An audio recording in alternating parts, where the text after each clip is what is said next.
भाई मोदी को नहीं झुका सकते तुम, उसको उसका राज झुकाना पड़ा, उसके अहंकार निकाल दिया और 3 करोड़ वापस लेने पड़े। ये ताकत कहाँ से आई?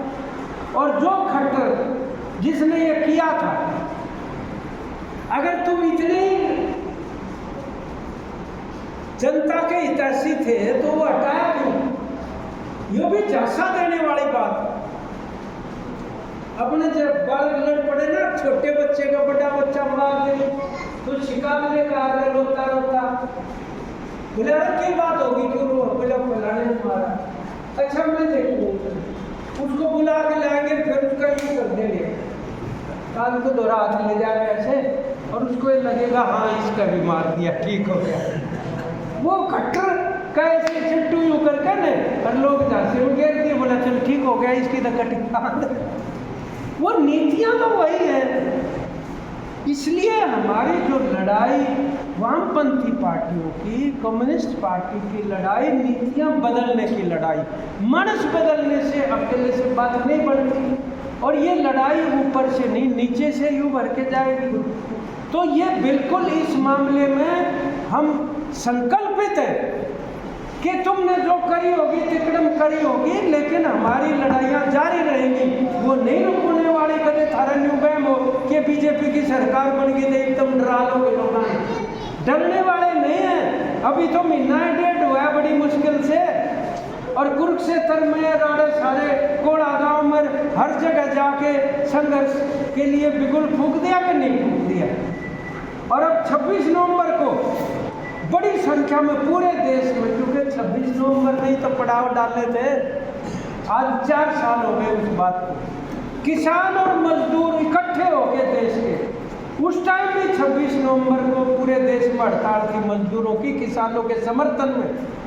आज फिर ये जितने भी सवाल हैं, इन सवालों के ऊपर ये आवाज़ उठाने के लिए 26 नवंबर को न केवल किसान और ट्रेड यूनियन बल्कि खेत मजदूर यूनियन भी साथ जुड़ चुकी है। देश की खेत मजदूर भी 26 नवंबर को बड़ी संख्या में करेंगे।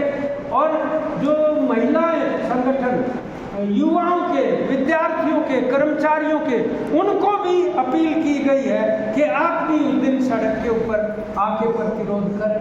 ये स्थिति है। और हम जब ये बात कर रहे हैं, ट्रम्प वाली कोई वैसे ही थोड़ी कह दी।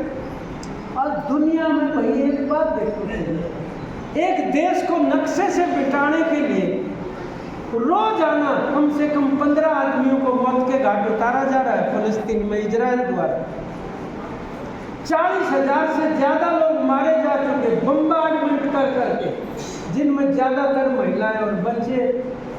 जब आप फेसबुक पे देखते नींद नहीं आती ना, अपने भी तो मतलब पोते नाती बेटे बेटी ऐसी ही है जैसे वो हमारे जा रहे हैं।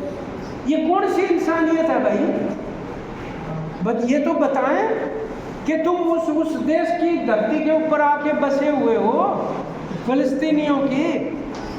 तो ये हम ये कह रहे हैं, जुल्म ज्यादती किसी भी जगह हो धरती पर, हर जगह की इंसाफ के लिए खतरा है, वो ये मान के चलना चाहिए। हम जो जीत का उदाहरण इसलिए दे रहे हैं कि अगर सजा नहीं हुई उस बंदे को, तो ये असुरक्षा महिलाओं के पूरे समाज की बढ़ेगी। यहाँ सिम क्या होगा? SDM एक्सीएस अफसर पढ़ लिया होगा अखबार में, हिसार का फतेहाबाद का लड़का अनुसूचित जाति का, उसको वहां नौकरी दे रखी थी कच्ची, और वो उसके साथ अश्लील काम कर रहा था। SDM जो सब डिवीजन का इंचार्ज होता है, उस लड़के ने, मैं ये फिर बात कर रहा हूँ कि वो कर भी रहा होगा कई दिन से, सिर पर का पानी फिरा होगा, तब उस लड़के ने वीडियो बना दी और वो वीडियो डाल दी कि ये है SDM जो मेरे साथ अश्लील हरकतें कर रहा है। उसके बाद उसको सस्पेंड तो कर दिया, 4 दिन हो गए, कह रहे हैं वो मिल नहीं रहा, गिरफ्तार करना था। जब SDM नहीं पकड़ सकते तब तो और किसी बदमाश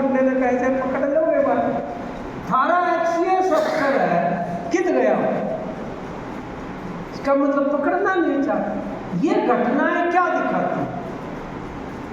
आपके यहाँ हिसाब शहर बंद हो गया गुंडागर्दी के खिलाफ, रंगदारी मांगे, ये फलाना धकड़ा। इसके बावजूद भी जो मैं यूँ कह रहा ना, कई कई उम्मीदवार खड़े कर रखे थे, हिसार में भी कई खड़े थे बीजेपी के, एक फूल के निशान पे था, एक और किसी निशान पे था। वो जो बन गई सावित्री जिस वो भी भाजपा की, हार गया वो भी भाजपा का। तो वो जो लोगों का गुस्सा था, वो गुस्सा था कमल गुप्ता के खिलाफ निकल गया, MLA फिर भी बीजेपी की ये बढ़ गई, ये टिकट में है उनकी। तो आज इस बात की जरूरत है कि भाई सबके साथ मिलजुल के आइए। तो ठीक है कि भाई यहाँ अपने चार दीवार के बीच में बैठे, तो हम कांग्रेस की भी आलोचना कर रहे हैं, लेकिन आज बीजेपी ये चाहती है कि विपक्ष की आलोचना होती रहे, थारे खिलाफ कोई नहीं बोले। तो ये अपना करेंगे जो करें जाएंगे, अपने को विकल्प पेश करना। साथियों देखो, इस बात को गौर से देखने की जरूरत है कि हिंदुस्तान को और हरियाणा को एक विकल्प की जरूरत है। ये जो विकल्प इंडिया गठबंधन का है, इंडिया अलायंस का, वो बीजेपी का विकल्प है, सिर्फ नीतियों का विकल्प नहीं है। वामपंथ उसमें है शामिल, ठीक बात है, महाराष्ट्र में, झारखंड में, उन जगहों पे वो है कश्मीर में। हमारे यहाँ उक चुक रह गई हो। कश्मीर की घाटी के अंदर जबरदस्त ढंग से लोगों ने एक होकर, और भारतीय जनता पार्टी का घाटी के अंदर खाता नहीं खुलने दिया बीजेपी का कश्मीर की घाटी में। आपका भी वहाँ पर कॉमरेड तारिगामी, वो पांचवी बार अभी 12,000 वोटों से इस बार भी वहाँ के लोगों ने चुना है कॉमरेड तारिगामी को। वो आदमी है, ये जो कह देते हैं ना कि मुसलमान उग्रवादी होते हैं, उन उग्रवादियों ने तारिगामी के ससुर की हत्या करी, उसके समर्थकों के ऊपर गोलियां चलाई कि उंगली देखेंगे, जो भी वोट डाल के आया होगा उसकी उंगली काटेंगे। इसके बावजूद भी जम के लोग वोट डाला। तो वो लोग हैं जो उग्रवाद से भी लड़ रहे हैं, और हिंदुस्तान की भाजपा सरकार की 370 की नीति, उसके खिलाफ भी लड़ रहे हैं। कितना मुश्किल काम है ये लड़ाई लड़ना, उस दौर से वो गुजर रहे हैं। लेकिन बात क्या है साथियों कि जब तक आप खुद मजबूत नहीं होंगे तो विकल्प पैदा नहीं हो सकते। और वो विकल्प है कहाँ? वो अगर किसान लड़ाई लड़ रहा है MSP की, कि उसको पूरा दाम मिले, आज ये जो सच्चाई की बात है कि जो C2+50% का फार्मूला स्वामीनाथन का दिया हुआ है, वो न्यूनतम समर्थन मूल्य आप चाहते हैं, वो ना मिलने की वजह से हर फसल में घाटा उठाना पड़ रहा है। अभी आपके तो शिवानी साइड में मूंग का भाव 8600 है क्विंटल का, और 6,000 में बेचनी पड़ रही है, 2-2.5 हज़ार का हर क्विंटल पे नुकसान है। और वही दाल मूंग की, और वही दाल चने की, और वही धान जो आपका 2300 रुपये में भी नहीं खरीद रहे, वो उसका जाकर दुकान पे चावल का भाव पूछ लो, वो उस चावल का दाम जाके पूछ लो, छिलका ही तो उतारा होगा और तो कुछ नहीं किया। और चने का दो फाड़ कर दी, दाल बन गई, इसमें कितना खर्चा लागता होगा। ये कोई भी चीज जो पैदा करने वाला है उसको उसका भाव नहीं मिल रहा तो कर्जे में नहीं जाता तो पिस जाएगा। एक नंबर 2, उसको खरीद कौन रहा है? जो पैदा करता है किसान, उसको किसान और मजदूरी तो खरीद रहे हैं। तो दो तरह की लूट होगी कि नहीं होगी। और ये पूरा का पूरा जो कृषि के ऊपर कारपोरेट का कंट्रोल करना चाहते हैं, नौकरियों पे कर चुके, कृषि के ऊपर करेंगे, और रोजगार सारा का सारा ये जितना चौपट कर देंगे निजीकरण करके, उसके बाद आप ये लगा लो कि ये तो हो गया आर्थिक कंट्रोल। और फिर वैचारिक कंट्रोल वो है जो लोगों को जात धर्म के नाम पर लड़ाओ और उनको बांटो। आज इस स्थिति के अंदर अपने को करना क्या चाहिए? मुद्दों के ऊपर आधारित आंदोलन करने पड़ेंगे। आप सीपीएम पार्टी के मेंबर बनने के लिए थोड़ी गांव में जाके कहते हो किसी को, नहीं कहते ना। आप कभी अपन क्या कहते हैं कि भाई किसान जो है वो किसान सभा में आओ, एसकेएम के साथ मिल के लड़े, मजदूर ट्रेड यूनियनों में जुड़ जाओ, खेत मजदूरियों में जुड़ जाओ, महिला समिति में भी जुड़े। लेकिन अगर वो संगठनों में जुड़ के लड़ाई लड़ेंगे तो उस लड़ाई की ताकत खड़ी होगी, उसमें से ही तो विकल्प निकलेगा। घर बैठ के तो नहीं निकल सकता, या नारा लगाने से भी नहीं निकलेगा कि हम असली विकल्प हमें अपना लो। भाई सिद्ध करो ना, लड़ाई लड़के